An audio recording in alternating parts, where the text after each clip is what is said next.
Kozhikode കൂടരഞ്ഞിയിൽ 7ാം class വിദ്യാർത്ഥിയെ മർദ്ദിച്ചതായി പരാതി. +1 വിദ്യാർത്ഥിയാണ് സഹപാഠിയെ മർദ്ദിച്ചത്. മർദ്ദനത്തിൽ വിദ്യാർത്ഥിയുടെ നെഞ്ചിനും കഴുത്തിനും പരിക്കേറ്റു. സംഭവത്തിൽ തിരുവമ്പാടി പോലീസ് അന്വേഷണം ആരംഭിച്ചു. വിവരങ്ങളുമായി ലതീഷ് ചേരുന്നു. ലതീഷ്, ഒരേ സ്കൂളിലെ സീനിയർ ജൂനിയർ സംഘർഷമാണോ ഇത്തരത്തിൽ ഒരു മർദ്ദനത്തിൽ കലാശിച്ചത്? എന്തൊക്കെയായിരുന്നു സംഭവിച്ചത്? രാവിലെ ഒരു 11 മണിയോട് കൂടിയാണ് ഈ സംഭവം. മർദ്ദനമേറ്റ 7ാം ക്ലാസ്സുകാരന്റെ ജ്യേഷ്ഠന്റെ സുഹൃത്തുക്കൾ വീട്ടിലെത്തിയിരുന്നു. ഇവർ താമസിക്കുന്ന കൂടരഞ്ഞിലെ വാടക വീട്ടിൽ എത്തിയിരുന്നു.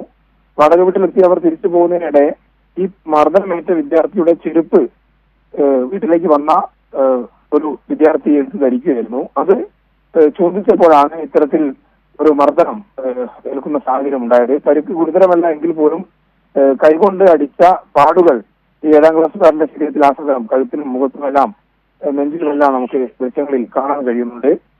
ഇവരുടെ പോലീസിൽ പരാതി നൽകിയിട്ടുണ്ട്. തിരുവമ്പാടി പോലീസ് അന്വേഷണം ആരംഭിച്ചിട്ടുണ്ട്. വീട്ടിലുണ്ടായിരുന്ന അമ്മയും സഹോദരനും തന്നെയാണ് ഈ മർദ്ദിച്ച വിദ്യാർത്ഥിയെ പിടിച്ചു മാറ്റിയത്. നിസ്സാര കാരണമാണെങ്കിൽ പോലും വലിയ തോതിലുള്ള ഒരു മർദ്ദനമാണ് കുട്ടിക്ക് ഏൽക്കേണ്ടി വന്നതെന്നാണ് അമ്മ പറയുന്നത്. എന്തായാലും തിരുവമ്പാടി പോലീസ് ഇത് സംബന്ധിച്ച് അന്വേഷണം ആരംഭിച്ചിട്ടുണ്ട്. ആദിവാസി വിഭാഗത്തിൽപ്പെട്ട വിദ്യാർത്ഥി കൂടിയാണ് പരിക്കേറ്റ 7ാം ക്ലാസ്സുകാരൻ അലിംഷാദ്.